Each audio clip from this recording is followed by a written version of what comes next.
Hi friends, welcome to our channel Siri Ganesh embroidery. And ఇలాంటి videos చేయడానికి అయితే నేను చాలా హ్యాపీగా ఉన్నాండి. ఎందుకంటే కస్టమర్స్ అందరూ కూడా చాలా మంది వచ్చి మీరు చేసిన వీడియోస్ చాలా యూజ్ అవుతున్నాయి, మాకు చాలా బాగా చెప్పారని అందరూ కూడా చాలా అప్రిషియేట్ చేస్తున్నారు. సో దానివల్ల నేనైతే రియల్గా సాటిస్ఫై అండి. అందుకనే ఇంకా నేను వీడియోలు చేయడానికి వాళ్ళు ఏదైతే రీజన్స్ చెప్తున్నారో అవి మెయిన్ నాకు బూస్టింగ్.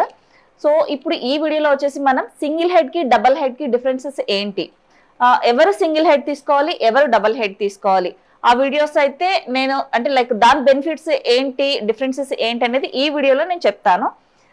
సింగిల్ హెడ్ ఏంటంటే నార్మల్ బిజినెస్ ఉన్న వాళ్ళకి సూటబుల్ అనమాట. అదే ఒకవేళ హెవీ కమర్షియల్ బిజినెస్ ఉందనుకోండి, వాళ్ళకి కంపల్సరీగా డబల్ హెడ్డే యూజ్ అవుతుంది. డబల్ హెడ్లో ఏంటి అంటే same 2 necks at a time వేసుకోవచ్చు, 2 హ్యాండ్స్ ఒక్కసారిగా వేసుకోవచ్చు. లైక్ ఇప్పుడు మనం సింగిల్ హెడ్లో ఒక హ్యాండ్ వేస్తున్నాం కదా, ఇది మనకు సపోజ్ ఈ హ్యాండ్ వచ్చేసి 1.5 అవర్ ఉంది. సో 1.5 అవర్లో ఒక హ్యాండ్ మనకి ఇందులో అవుతుంది. సో ఇంకొక హ్యాండ్కి ఇంకొక 1.5 అవర్, టోటల్గా మనకు 3 అవర్స్లో 2 హ్యాండ్స్ అవుతాయి. అదే డబల్ హెడ్లో 1.5 అవర్లో మనకు 2 హ్యాండ్స్ అవుతాయి అనమాట. సేమ్ నెక్ కూడా అలాగే. హెవీ వర్క్ ఉన్న వాళ్ళకి ఏంటంటే డబల్ టైంలో అయ్యే వరకు సింగిల్ టైంలో అవుతుంది అనమాట.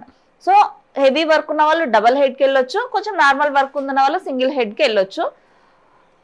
ఇంకా ఏదైనా మీకు క్లారిటీ కావాలి, ప్రైజెస్లో, డీటెయిల్స్లో, ఇంకా క్వాలిటీలో ఇంకేమైనా డౌట్స్ ఉన్నా కూడా మీరు స్క్రోల్ అవుతున్న మా నంబర్కి కాల్ చేయొచ్చు. కంప్లీట్ ఇన్ఫర్మేషన్ అనేది, డీటెయిల్స్ అనేది కూడా మేము చెప్తాము.